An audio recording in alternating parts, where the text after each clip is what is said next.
શાસ્ત્રી અધિકારીએ નોંધાવી પ્રથમ ફરિયાદ।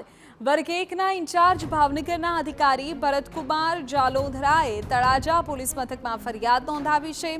ફરિયાદ બાદ ચેતન ઉર્ફે ટકો ચૌહાણ નામના વ્યક્તિની ધરપકડના સમાચાર છે। ખનીજ વિભાગની ટીમની જાસૂસી કરવાનો આરોપ છે તેમના પર।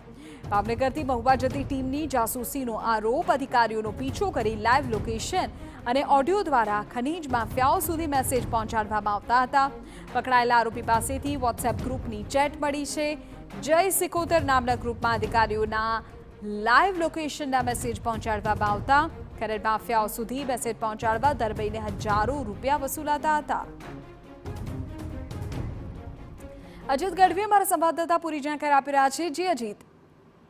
જી વિધિ વાત કરવામાં આવે તો ભાવનગરની અંદર છેલ્લા ઘણા સમયથી ખનીજ જે માફિયાઓ છે તે બેફામ થઈ ગયા છે અને હવે બુદ્ધિપૂર્વકતાથી કામ કરીને જ્યારે અધિકારીઓ કડક હાથે પગલાં લેવાનું કામ કામ કરે કડક થાય ત્યારે આ પ્રકારની મોબાઈલ ને ટેકનોલોજીનો ઉપયોગ કરી અને જાસૂસી કરી અને અધિકારીઓ ક્યાં જાય છે તેની આખી જાસૂસી કરતા હતા।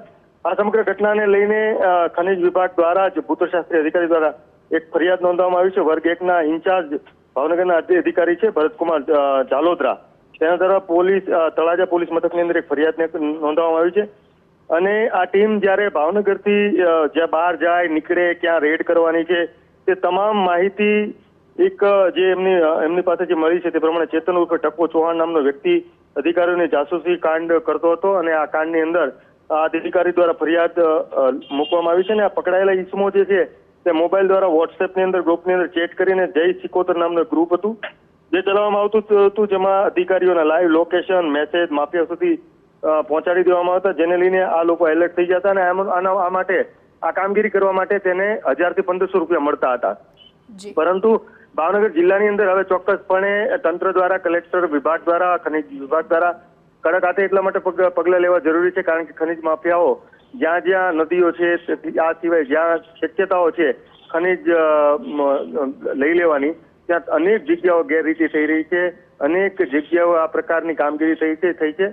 ત્યારે માત્ર કેવા પૂરતી નહીં પરંતુ કાયમ અને આ પ્રકારના જે લોકો લાઈવ લોકેશન આપતા હોય કે આના જાસૂસી કરનારને પકડવા કરતા પણ જે ખનીજની ચોરી કરી રહ્યા છે, ખનીજનું આખું સામ્રાજ્ય ચલાવી રહ્યા છે તેને પકડવાની જરૂર છે।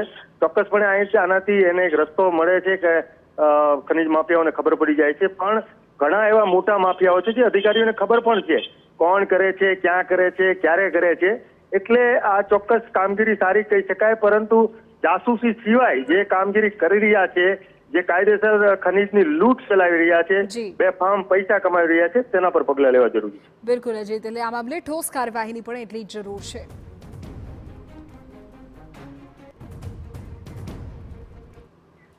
સમાચાર રાજકોટથી ઉપલેટા તાલુકા